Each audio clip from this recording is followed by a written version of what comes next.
Hearing the testimonies of our Choctaw relatives as they walk the same walk as their ancestors, the Yopali Walk, the Trail of Tears, where many of their people were lost, inspired me also to write a testimony on my experiences on the journey. My experiences on our journey around Aotearoa was a feast that not only nourished the physical body, but also the spiritual. The coming together of two Indigenous nations meant that we were able to share our stories, laugh at our accents, dance for the sake of dancing, even in inappropriate places, teach our treasured songs to one another, making it harder for others to identify whether we were Māori or American Indian, do the hakapuka on the marae and at the Sky Tower, perking our lips, pointing to the east with a lean, saying me Māori me, eat pineapple lunch accompanied by the road drink ginger beer, eat and eat some more, laughing at the mountain because Uncle Adrian described him as being suave, adding our own description of the mountain as being sexy, taking 3 of my close friends out to sea while the rest of our crew were feeding the stingrays. Mama then asks, is it safe? As the seaweed brushed against our legs and the water getting deeper, waves starting to crash closer in our proximity, I grab her by the hand and reply, yes, if you trust me. I felt happy and one with nature, especially when I managed to pluck some paua or abalone from the rocks. But I could also feel an ounce of fear, especially when Caleb asked if our waters have sharks. As cold as we all still were keen to hit the Gizzy waters to paddle.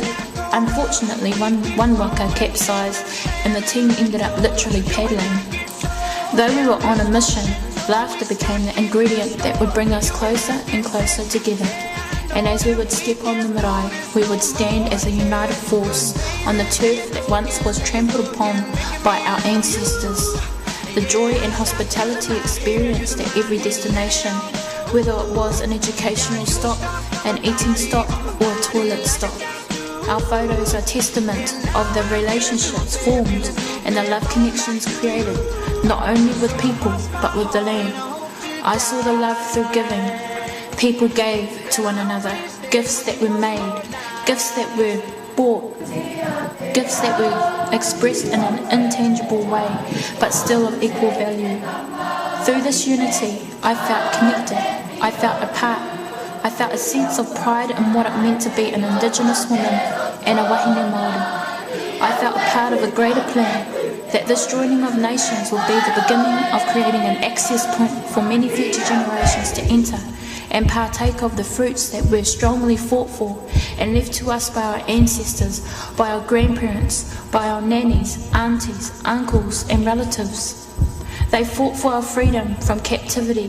They fought for our rights to the whenua. They fought for the protection of our language, our whakapapa and our culture.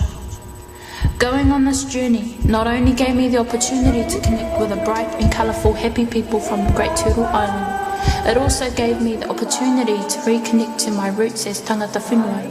It taught me the importance of the role of a woman in a pōhiri process, connecting with other women from other marae through the avenue of karanga, calling to our hosts, crying for the lost, and responding accordingly. It was an honour standing in the shoes of a kaikaranga, calling on behalf of the First Nations of Turtle Island and representing Te Autawhai o Te Ao, being the face of my whānau, my iwi and my tupuna.